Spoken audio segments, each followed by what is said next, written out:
Headlines have a way of sounding dramatic, even world-changing, while quietly hiding what truly matters underneath. When news broke that Canada had been admitted into SAFE, a European defense framework long considered closed to outsiders, it looked like a procedural update most people would scroll past without a second thought. At first glance, it appeared technical, distant, and irrelevant to everyday life. But a closer look reveals something far more consequential unfolding beneath the surface. Before we go any further, if you want clear explanations that go beyond headlines and uncover what global shifts really mean, take a moment to subscribe and like this video. It helps keep this kind of analysis going. What happened here was not simply Canada joining another international program. SAFE was designed as a European mechanism to strengthen defense production, coordinate industrial planning, and align long-term strategic investments within the European Union. From the beginning, exclusion was part of its structure. Non-European countries were not meant to participate. Yet Canada was invited in, while the United States and the United Kingdom, two pillars of Western military power, were left outside. That contrast alone should make anyone pause. The question is not how powerful Canada is, but why Europe chose it. The answer has less to do with military size and far more to do with political behavior.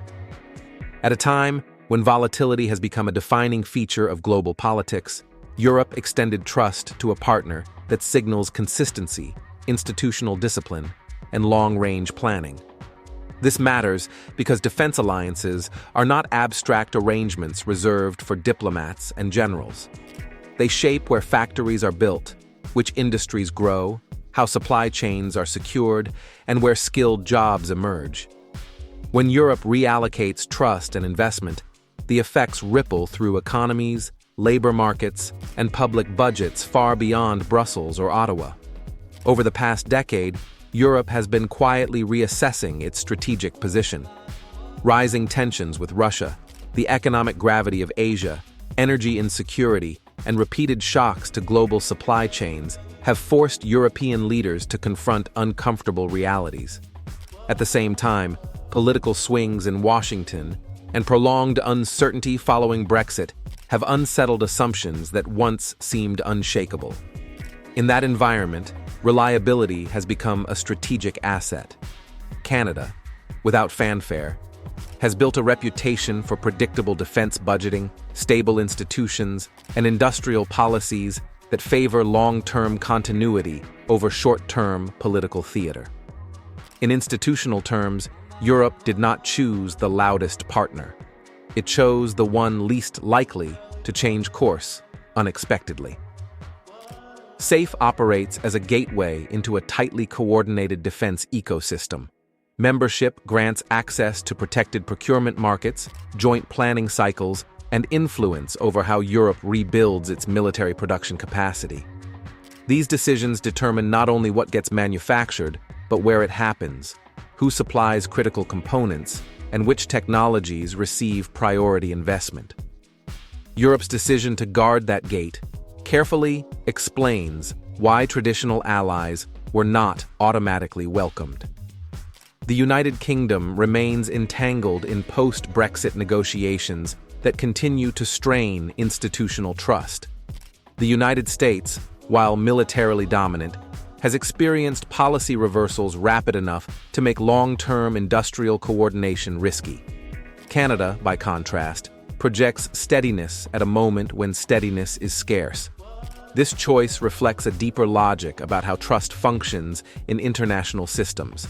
Trust is not emotional or symbolic. It is built through repeated, predictable behavior. Institutions designed for long-term coordination cannot function when partners oscillate unpredictably. In that sense, SAFE rewards consistency rather than power. Canada's entry changes more than its diplomatic standing. It opens European defense markets to Canadian firms, integrates Canadian industry into continental planning, and gives Ottawa a voice in shaping future military technologies and production strategies. Influence flows not only from spending, but from participation in decision-making structures. None of this occurred in isolation. Europe faces shortages in critical areas such as munitions, advanced electronics, and unmanned systems. Domestic production alone cannot meet rising demand.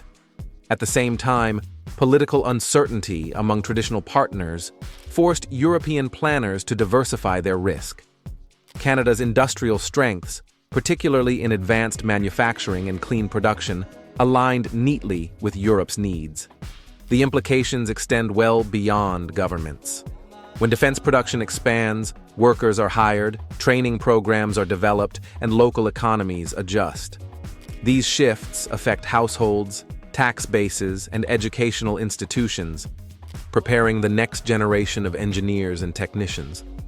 What looks like geopolitics at the top becomes lived reality at the community level. There is also a broader signal embedded in this decision. SAFE demonstrates that influence in today's world is no longer reserved exclusively for the largest powers.